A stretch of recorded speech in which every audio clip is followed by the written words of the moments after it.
Kembali lagi di channel Gudang Siluman. Kali ini admin akan melanjutkan menceritakan cerita horor pendakian mistis di Gunung Bondang, Kalimantan Tengah.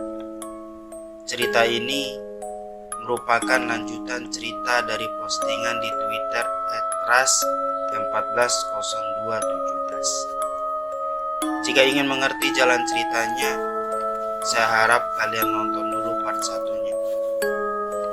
Baiklah, langsung saja berikut ceritanya.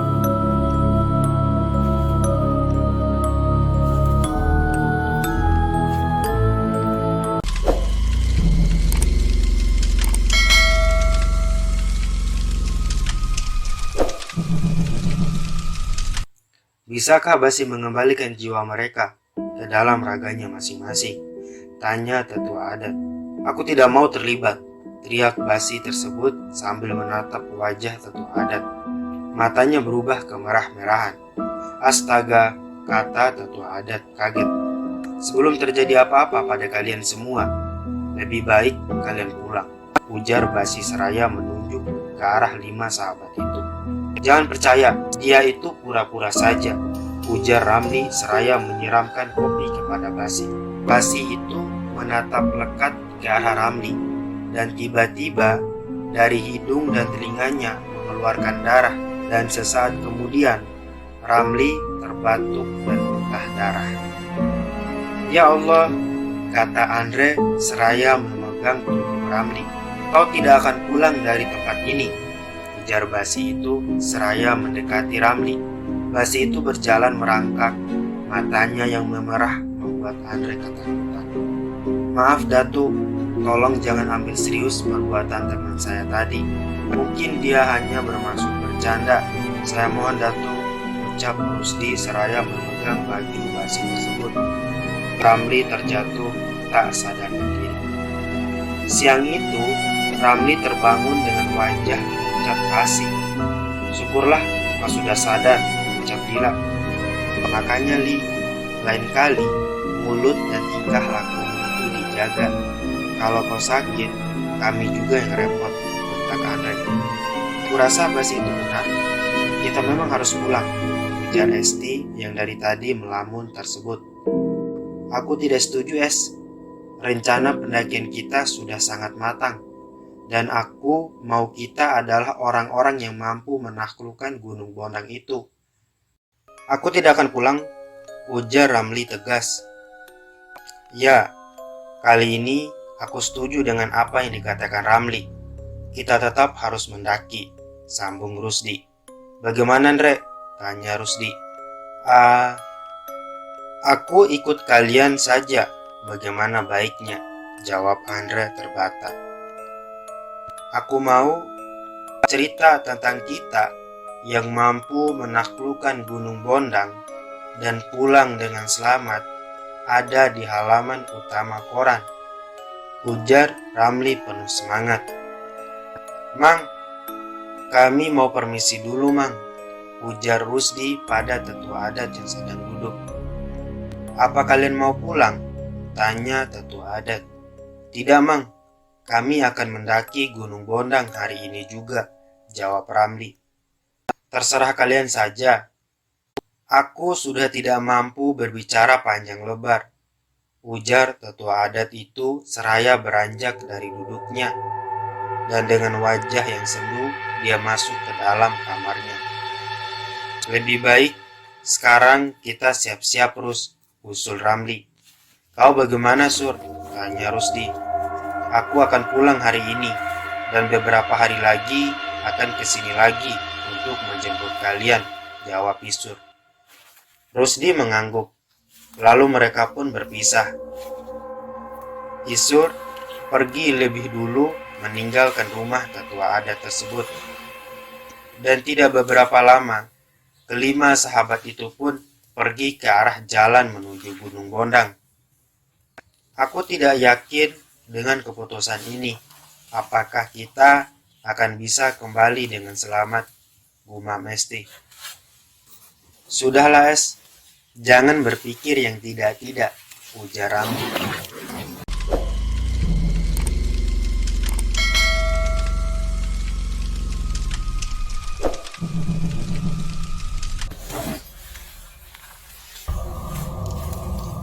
Angin dingin menusuk tulang mulai terasa saat mereka tiba di jalan setapak yang sudah dipenuhi rumput dan semak belukar.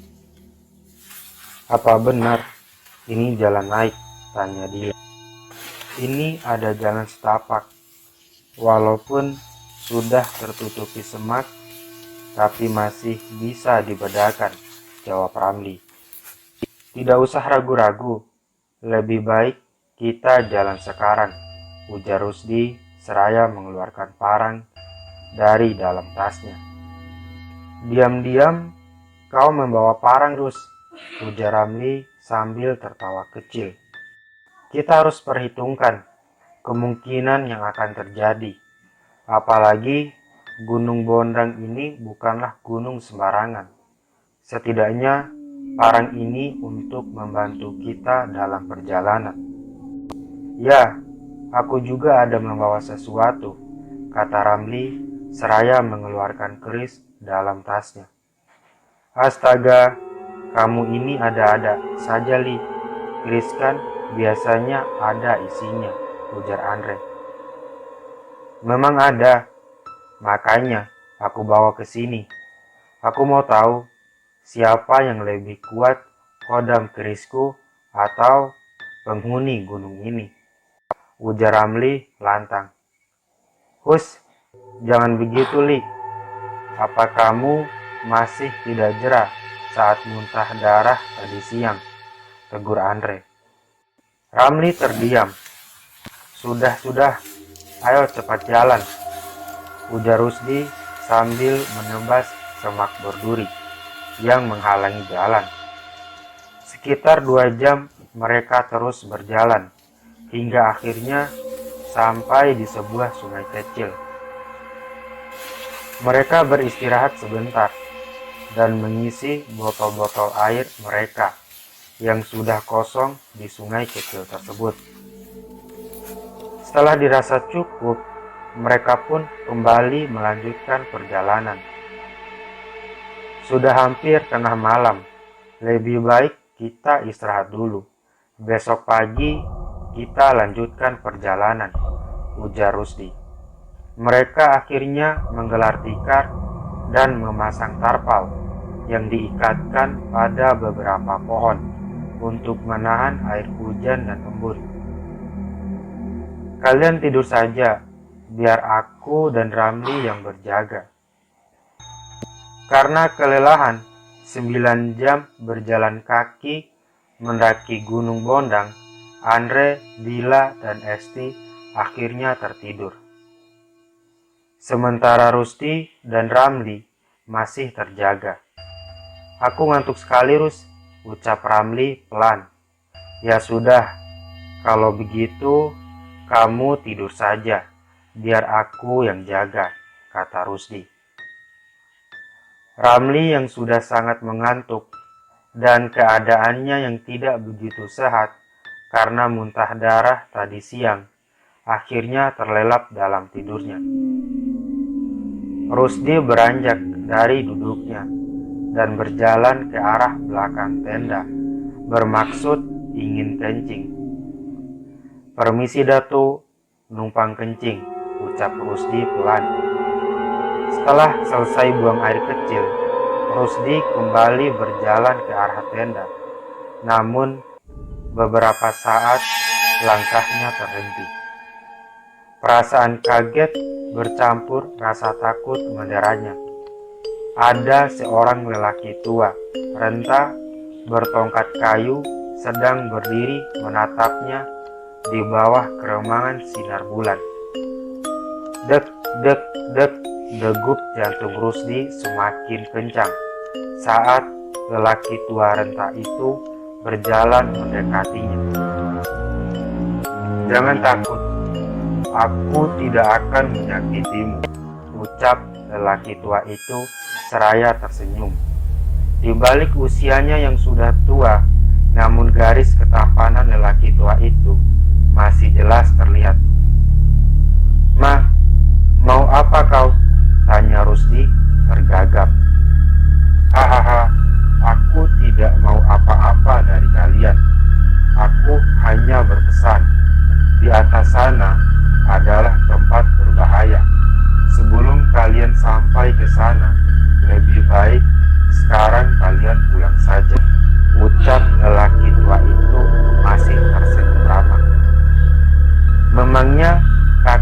siapa? Tanya Rusdi. Panggil saja aku Datu Birawaja, harimau putih, penunggu atau penjaga danau gaib di puncak ini. Ucap lelaki tua itu memperkenalkan diri. Hah? Harimau? Tanya Rusdi tak percaya. Tiba-tiba, dalam sekejap saja, lelaki tua itu berubah wujud menjadi harimau putih. Dalam kegelapan malam, harimau itu berjalan meninggalkan Rusdi. Tiba-tiba, Rusdi jatuh tak sadarkan diri. Pagi harinya, saat Andre sedang mencari kayu bakar, dia menemukan Rusdi yang tergeletak pingsan. Rusdi, panggil Andre panik. Tolong, teriaknya kemudian. Perlahan-lahan, Rusdi membuka matanya. Mana harimau itu, Andre? Tanya Rusdi dengan wajah pucat. Andre melihat ke sekelilingnya, namun tidak ada apapun di sana. Harimau apa, Rus? Tidak ada apa-apa di sini, jawab Andre. Lelaki tua yang kutemui tadi malam berubah menjadi harimau putih, Andre, ujar Rusdi. Mungkin kau hanya mengigau saja, Rus, jawab Andre. Aku mau mencari kayu bakar dulu buat masak mie instan, ujar Andre seraya meninggalkan Rusdi. Rusdi bergegas berdiri dan berlari ke arah tenda. Kau kenapa, Rus? Tanya Ramli. Aku bertemu kakek tua, dan kemudian kakek itu berubah menjadi harimau putih, ujar Rusdi. Hahaha, kau mengantuk, Rus. Makanya pikiranmu mulai aneh, kata Ramli sambil tertawa. Mana ada kakek-kakek berubah jadi harimau? Kalaupun ada, kira-kira kuat gak tuh buat cari makanannya, ujar Ramli meledek. Sudah Ramli, jangan seperti itu, Pak Mali, tegur Esti. Ya nih, siapa tahu apa yang dikatakan Rusdi itu benar. Lagian, Rusdi tidak pernah berbohong kan selama ini, sahut Dila. Ah, ya kalaupun ada, nanti biar kusuruh kodam kerisku ini untuk membunuh harimau itu, kata Ramli angkuh. Tolong, teriak Andre dari kejauhan. Astaga Andre, ujar Esti. Dengan sombongnya, Ramli berjalan menyusul ke arah suara teriakan Andre. Andre terlihat berlari, dengan kaki terpincang-pincang ke arah mereka. Kaki Andre berlumuran darah dan terlihat ada sesuatu menancap di kakinya. Kakimu kenapa, Andre? Tanya Dila panik. Itu namanya sempiti atau jebakan dari bambu. Tiba-tiba ada suara di belakang mereka. Isur? Iya, aku tidak jadi pulang kemarin. Lalu aku putuskan untuk menyusul kalian ke gunung, ujar Isur seraya mencabut sempiti yang masih menancap di kaki Andre. Ah, teriak Andre kesakitan. Sakit, jerit Andre. Setelah mencabut sempiti yang menancap di kaki Andre, Isur segera memetik beberapa tumbuhan dan menghaluskannya dengan telapak tangan. Setelah itu, ia meludahinya dan segera menaruh di mata luka yang ada di kaki Andre tersebut. Jangan dibuang, insya Allah darahnya akan berhenti keluar, ujar Isur. Makasih ya Sur, ucap Andre sambil meringis menahan sakit. Isur mengangguk. Berani sekali kau sendirian menyusul kami ke sini, Sur, ucap Dila tersenyum. Ah, begitu saja sudah dipuji-puji. Aku juga tidak takut dengan semua penghuni di sini, sahut Ramli. Ya sudah, kalau begitu kamu cari kayu bakar gantikan Andre, dia. Kenapa jadi harus aku yang menggantikannya? Tolak Ramli. Biar aku saja yang mencari kayunya, ujar Isur. Singkat cerita, jadi setelah selesai makan dan membereskan tenda, mereka kembali melanjutkan perjalanan untuk sampai ke puncak Bondang.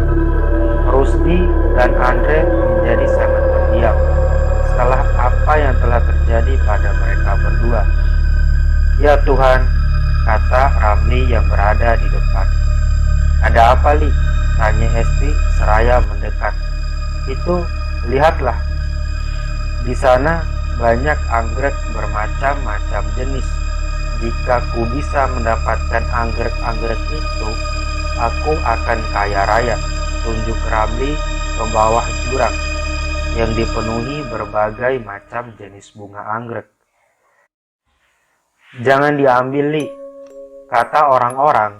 Bunga itu tidak nyata, tapi hanya tipuan makhluk halus untuk menarik manusia ke sana, ujar Isur. Alah, so tahu kamu itu, Sur, bentak Ramli. Nanti kalau kita sudah mau pulang, aku akan singgah di sini untuk memetik anggrek-anggrek itu, kata Ramli. Sementara Rusdi yang berjalan paling belakang sering melihat penampakan harimau putih yang selalu menatap tajam ke arahnya. Aku rasa kita harus pulang sekarang, ujar Rusdi. Kita tidak akan pulang sebelum berhasil mendapatkan danau itu, ujar Ramli. Danau? Tanya Esti. Ya, konon katanya di gunung ini ada danau gaib yang sering dipakai mandi oleh makhluk halus untuk memulihkan kekuatan mereka.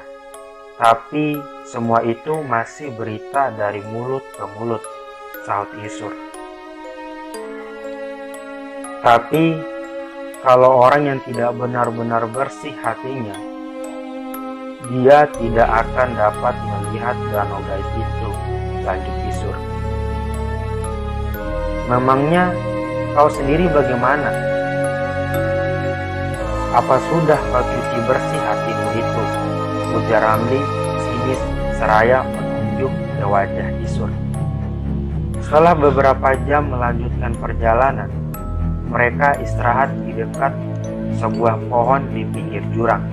Aduh, aku sudah tidak kuat berjalan jauh lagi, Li, ujar Andre sambil memegang kakinya. Salah sendiri, punya mata tapi tidak digunakan dengan baik. Akhirnya ya begitu, sahut Ramli sambil menunjuk kaki Andre. Mana aku tahu kalau di tengah hutan di atas gunung begini ada orang memasang jebakan seperti itu, jawab Andre kesal. Diam, bentak Rusdi seraya berdiri. Jangan karena aku diam saja lalu kau seenaknya menyalahkan Andre, Li. Aku sudah muak dengan tingkah lakumu yang semaunya itu, bentak Rusdi seraya mendorong tubuh Ramli. Bangsat kau Rus, hanya karena aku mengatakan kebenaran tentang kebodohan si Andre itu, kau malah mendorongku seperti ini, ujar Ramli sengit. Sudah, kalian tidak seharusnya berkelahi di tempat seperti ini, tegur Isur seraya memisahkan keduanya. Isur benar, Li. Terus tidak seharusnya kalian berkelahi di sini, ujar Esti dan Dila. Aku sudah muak dengan sikapnya yang tak tahu sopan santun itu, Es. Dia tidak pernah jera atas apa yang menimpanya kemarin. Apa kau tak ingat rasanya muntah darah kemarin, Li? Ujar Rusdi masih emosi. Cukup, bentak Dila. Ingat, tujuan kita ke sini. Kita ke sini bukan untuk berkelahi. Dasar bodoh, ujar Esti mengumpat. Aku akan kembali memimpin jalan. Ayo kita lanjutkan perjalanan, ujar Rusdi. Sementara Ramli berada di belakang.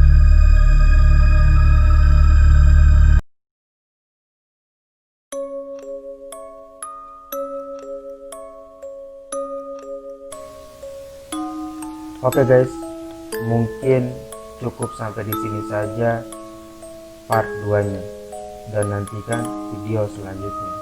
Tapi jangan lupa like, comment, subscribe, dan share ke teman-teman kalian agar teman kalian merasakan adrenalin